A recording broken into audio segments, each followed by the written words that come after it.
Bismillahirrahmanirrahim. Assalamualaikum warahmatullahi wabarakatuh.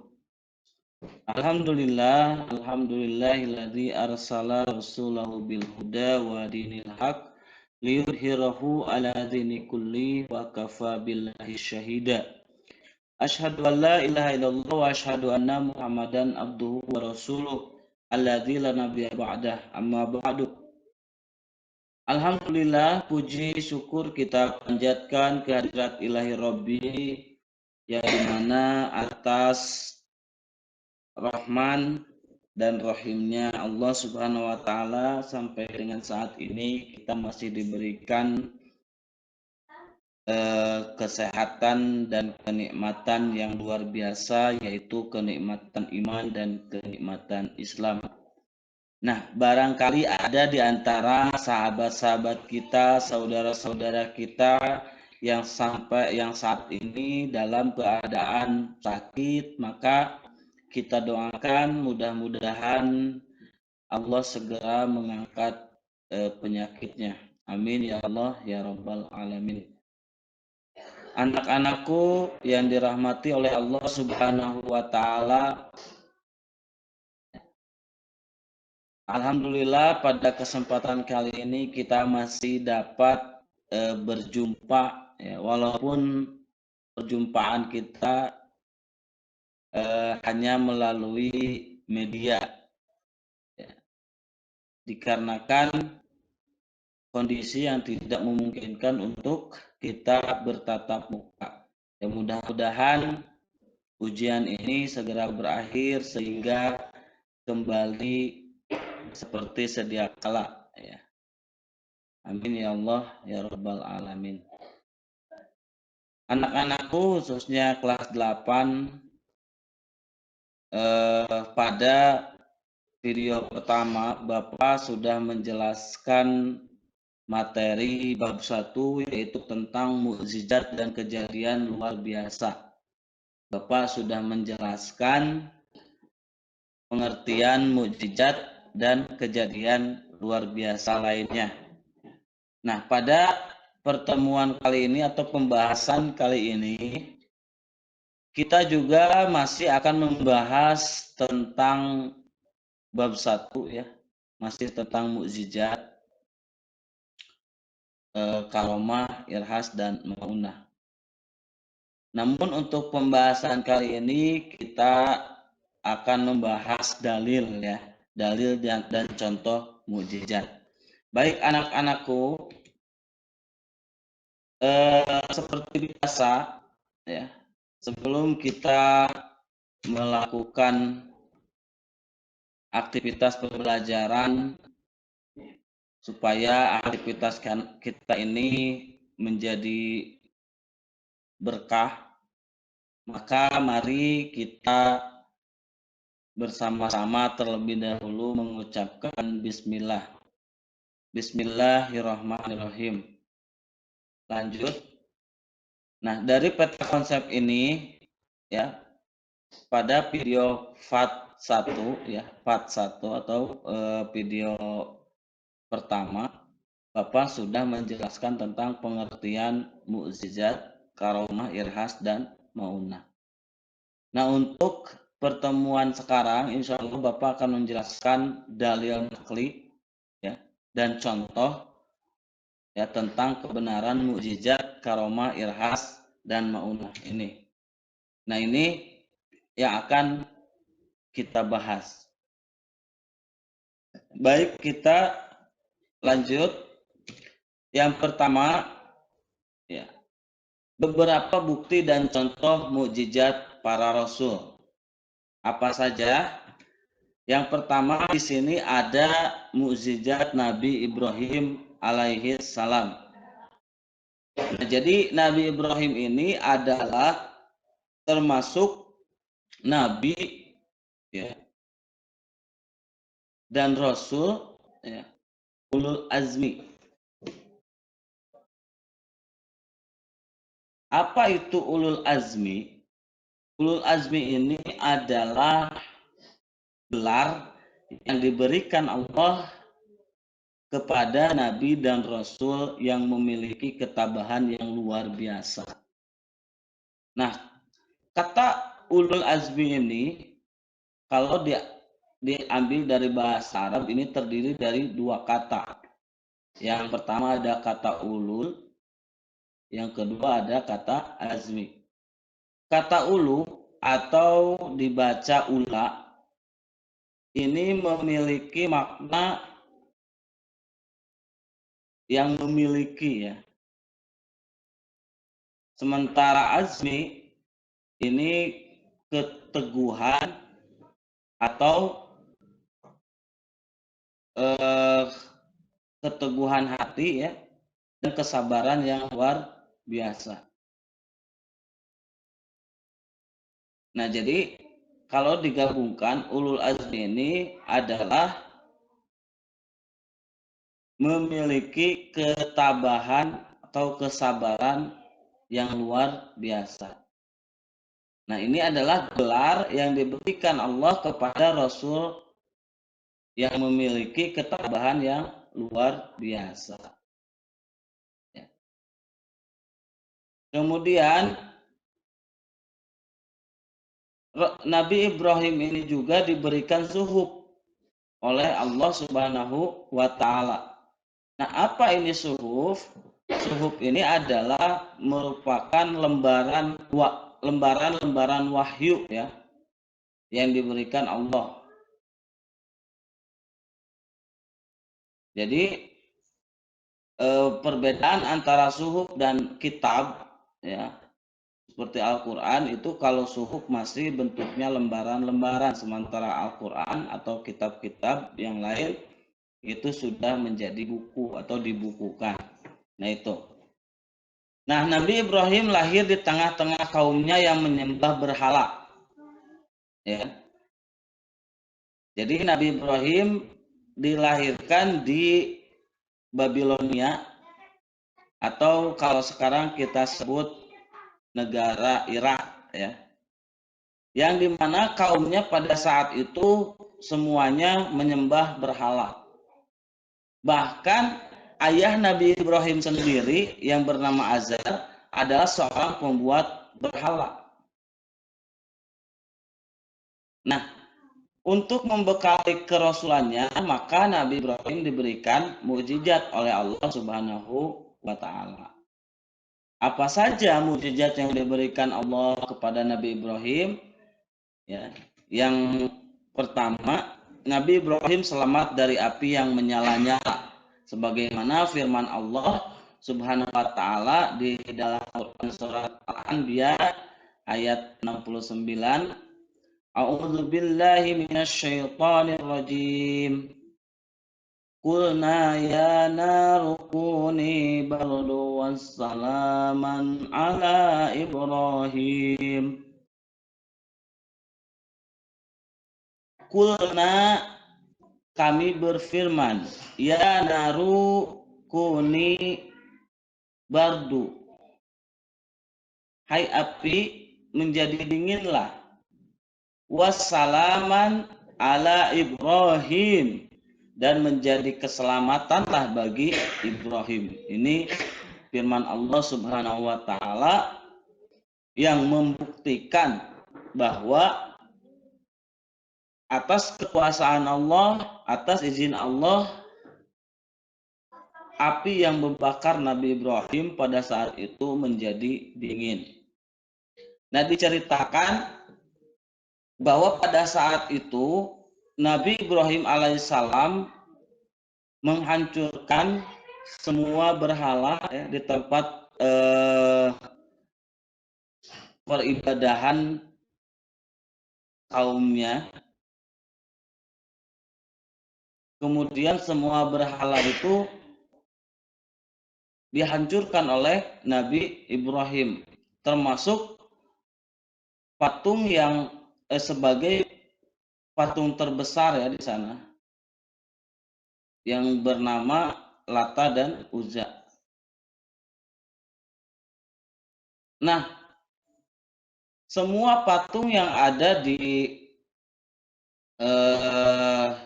dalam peribadahan tersebut dihancurkan oleh Nabi Ibrahim alaihissalam, kecuali Lata dan Uzza.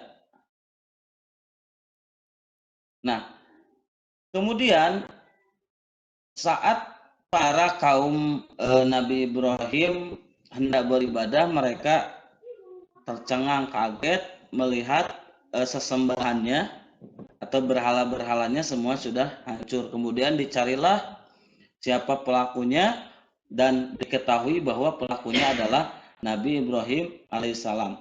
Maka pada saat itu kaum Nabi Ibrahim segera membawa Nabi Ibrahim, kemudian mengikatnya dan dilemparkanlah Nabi Ibrahim ke dalam api yang berkobar pada saat itu. Dan kemudian Allah berfirman ya, di dalam Quran surat Al-Anbiya ayat 69 ini, dan Nabi Ibrahim tidak terbakar sama sekali. Bahkan yang dirasakan oleh Nabi Ibrahim, api itu dingin. Kuasa Allah, ya, kekuatan Allah yang diberikan kepada Nabi Ibrahim alaihissalam. Subhanallah ya. Kemudian yang kedua, doa Nabi Ibrahim mustajab ya. Yaitu Ibrahim memohon kepada Allah Subhanahu wa taala agar sebagian besar keturunan Ibrahim adalah orang-orang yang soleh. Negeri Mekah dan sekitarnya menjadi kota yang barokah dan tercukupi dari makanan dan buah-buahan. Alhamdulillah ya. Sampai saat ini pun negeri Mekah dan sekitarnya menjadi kota yang barokah ya. Makanan dan buah-buahan sangat melimpah ya di kota Mekah dan sekitarnya. Kemudian keturunan-keturunan Nabi Ibrahim juga adalah merupakan orang-orang yang soleh. Di antaranya Nabi Ismail alaihi salam. Kemudian, nah, yang ketiga, mimpi yang benar untuk menyembelih putranya Ismail.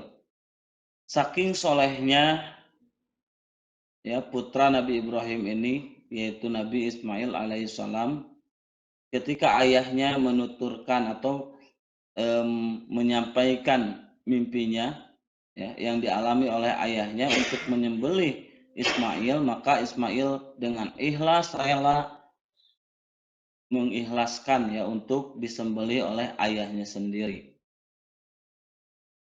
Luar biasa ini solehnya Nabi Ismail. Nah, kejadian ini menjadi hari besar ya umat Islam yang tentu kita sudah tahu betul ini kita rayakan setahun sekali, yaitu Idul Adha ya, atau bisa disebut juga Idul Kurban. Jadi sejarahnya adalah Nabi Ibrahim menjembelih putranya Ismail. Ya, mungkin kalian sudah paham ya kisah-kisah tentang sejarah Idul Adha. Baik, kita lanjut. Nah, yang kedua, ini ada mukjizat Nabi Musa alaihissalam. Ya. Nabi Musa alaihissalam adalah salah satu nabi yang termasuk ulul azmi juga ya. Dan diberikan suhuf dan Taurat. Ia terlahir di tengah-tengah penderitaan kaumnya Bani Israel dalam perbudakan Raja Fir'aun yang mengangkat dirinya menjadi Tuhan negeri Mesir. Musa diangkat menjadi rasul setelah menerima wahyu di lembah Sinai selama 40 malam. Dengan bukti kitab Taurat dan suhuf Nabi Musa. Ia memimpin perjalanan pelarian kaum Bani Israel dari Mesir ke negeri asalnya Palestina setelah melewati rangkaian peristiwa-peristiwa besar.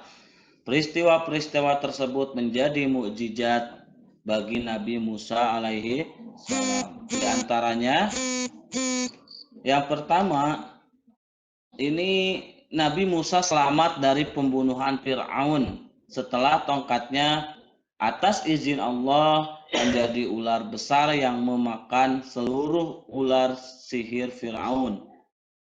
Ini difirmankan oleh Allah di dalam Quran surat Az-Zukhruf ayat 46. A'udzu billahi minasyaitonir rajim. Walaqad arsalna Musa bi ayatina ila fir'auna wa malaih faqala inni rasul rabbil alamin. Dan sesungguhnya kami telah mengutus Musa dengan membawa mukjizat-mukjizat kami kepada Fir'aun dan pemuka-pemuka kaumnya. Maka Musa berkata, sesungguhnya aku adalah utusan dari Tuhan seru sekalian alam. Ya. Nah, ini menjelaskan bahwa Nabi Musa diberikan mukjizat oleh Allah Subhanahu wa taala. Ini buktinya dan dalilnya, ya. Nah, kemudian yang kedua, Nabi Musa, masih mukjizat Nabi Musa, ya. Nabi Musa melewati Laut Merah dengan cara memukul tongkatnya sehingga terbelah, ya, dan terbentang jalan di tengah-tengah laut tersebut. Ini difirmankan oleh Allah di dalam Quran surat Thaha ayat 19 sampai 21. A'udzu billahi minasyaitonir rajim. Qala alqiha ya Musa fa'alqaha فإذا هي حية تسعى قال خذها ولا تخف سنعيدها سيرتها الأولى. Yang artinya Allah berfirman, lemparkanlah ia wahai Musa, lalu dilemparkanlah tongkat itu. Maka tiba-tiba ia menjadi seekor ular yang merayap dengan cepat. Allah berfirman, peganglah ia dan janganlah takut, kami akan mengembalikannya kepada keadaan semula. Ini bukti atau dalil yang difirmankan oleh Allah tentang kekuasaan Allah, ya, tentang Nabi Ibrahim memukulkan tongkatnya sehingga terbelah, lautan pun terbelah dan menjadi jalan, ya, untuk Nabi Ibrahim melarikan diri dari kejaran Raja Fir'aun. Kemudian di mujizat selanjutnya, Nabi Musa alaihissalam dan bangsa Israel dalam perjalanan pelarian ke Palestina selalu dinaungi awan yang teduh dan diberi rezeki berupa burung salwa dan buah mana. Dan yang keempat, dengan izin Allah Subhanahu wa taala, Nabi Musa alaihissalam dapat menghidupkan orang mati. Nah, kisah ini di dalam Al-Qur'an disebutkan dengan perantara bagian tubuh sapi betina yang disembelih oleh Bani Israel. Sapi betina tersebut diperoleh dengan usaha yang sangat sulit. Jadi dikisahkan bahwa pada saat itu, ya, ada seorang pemuda yang diamanahi oleh ayahnya. Ya, ketika ayahnya meninggal, pemuda tersebut diamanahi oleh ayahnya untuk merawat sapi satu-satunya milik ayahnya untuk dirawat dengan baik, ya. Karena ayahnya tidak memiliki harta apapun untuk diwariskan kepada pemuda tersebut, hanya seekor sapi. Nah, anak ini ya, pemuda ini memiliki paman yang rakus ya. Sehingga pamannya pemuda ini dia rela membunuh pemuda tersebut demi harta, demi duniawi. Dan setelah membunuhnya, kemudian si paman seorang pemuda ini menemui Nabi Musa alaihi salam. Ya, dia bersandiwara kepada Nabi Musa untuk mencari siapa orang yang telah membunuh keponakannya itu. Padahal yang membunuh adalah dia sendiri. Nah, di sini Nabi Musa alaihissalam tidak lantas ya percaya dengan apa yang disampaikan oleh orang tersebut atau kaumnya tersebut. Kemudian Nabi Musa alaihissalam mencari informasi dan Nabi Musa alaihissalam kalau bahasa kita mungkin tidak mendapatkan informasi apapun, sehingga Nabi Musa alaihissalam meminta kepada Allah, ya, berdoa kepada Allah bagaimana caranya agar bisa membuktikan siapa pembunuh anak tersebut, ya, atau pembunuh pemuda tersebut. Maka Allah berfirman ya kepada Nabi Musa alaihissalam, dan Nabi Musa alaihissalam disuruh oleh Allah menyembelih seekor sapi yang dengan syarat-syarat tertentu ya. Di antaranya syaratnya adalah sapi tersebut tidak pernah dipekerjakan dan sapi tersebut warnanya harus satu warna ya, tidak boleh ada belang-belang. Dan kaum Bani Israel pada saat itu kesulitan mencari sapi yang dimaksudkan oleh Nabi Musa alaihissalam tersebut. Nah, kemudian sampai kaum Bani Israel pada saat itu menemukan seekor sapi yang dimaksud oleh Nabi Musa alaihissalam tersebut ya, dengan kriteria yang sama. Dan orang yang ya pemilik sapi tersebut sebetulnya tidak ingin menjual sapinya karena dia tidak memiliki lagi sapi dan sapi tersebut sangat langka. Akhirnya karena ya ditawarnya dengan mengatasnamakan Nabi Musa alaihissalam, maka dengan ikhlas si pemilik sapi tersebut merelakannya. Kemudian sesudah dibayar, sapi tersebut disembelih oleh kaum Bani Israel dan diambillah lidah sapi tersebut diberikan kepada Nabi Musa alaihissalam. Kemudian Nabi Musa alaihissalam bersama kaumnya mendatangi makam ya, makam yang pemuda yang dibunuh tersebut, dan dipukul-pukulkanlah lidah tersebut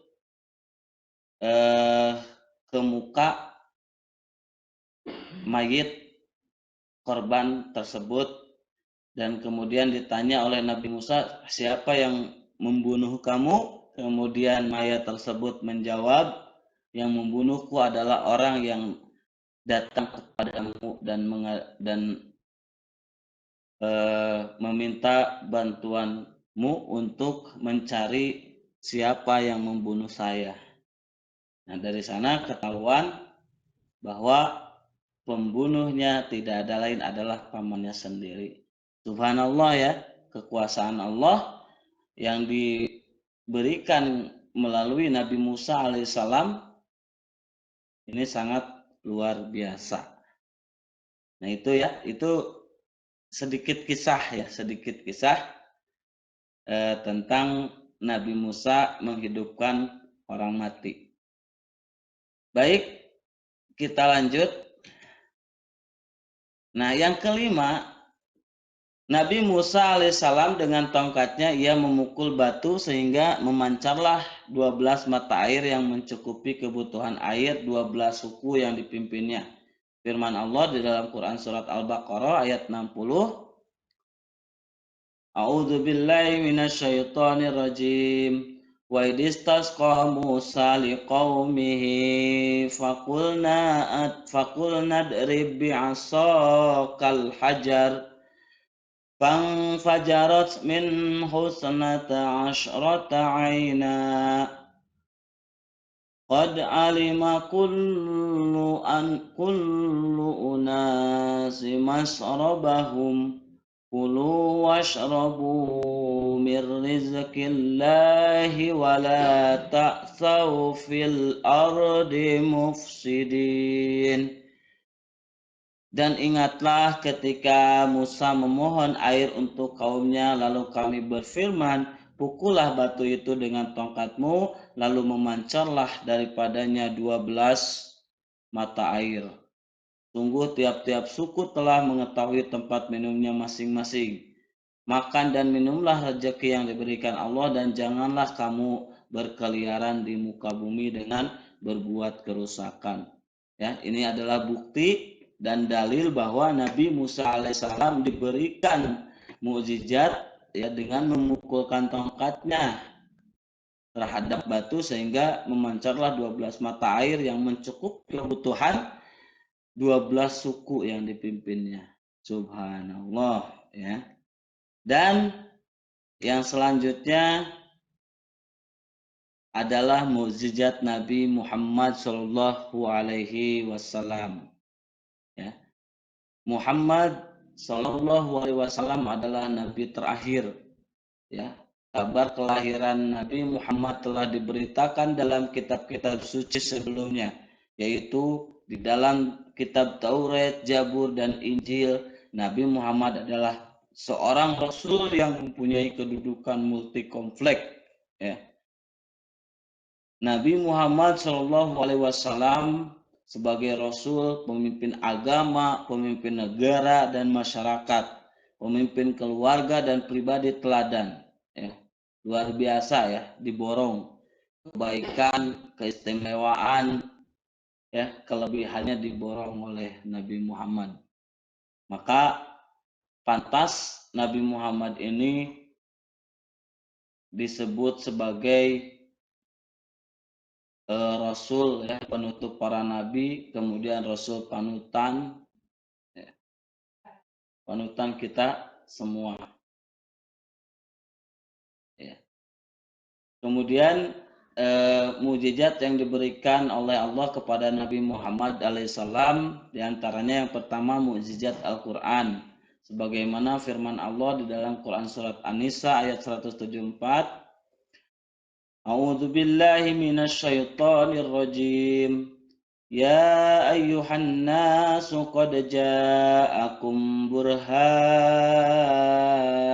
min Ya ayyuhan nasu qad ja'akum burhanun min rabbikum wa anzalna ilaikum nurum mubin. Ya, di sini Allah berfirman, hai manusia, sesungguhnya telah datang kepadamu bukti kebenaran dari Tuhanmu Muhammad dengan mukjizatnya, dan telah kami turunkan kepadamu cahaya yang terang benderang, ya, yaitu Al-Quran. Oke, lanjut. Yang kedua, mukjizat Nabi Muhammad. Nabi Muhammad SAW berisra ya dari Masjidil Haram di kota Mekah ke Baitul Maqdis di Palestina dan Mi'raj dari Baitul Maqdis ke Sidratul Muntaha dalam waktu kurang dari 1 malam. Ya. Sahabat yang membenarkan kejadian ini adalah Abu Bakar As-Siddiq.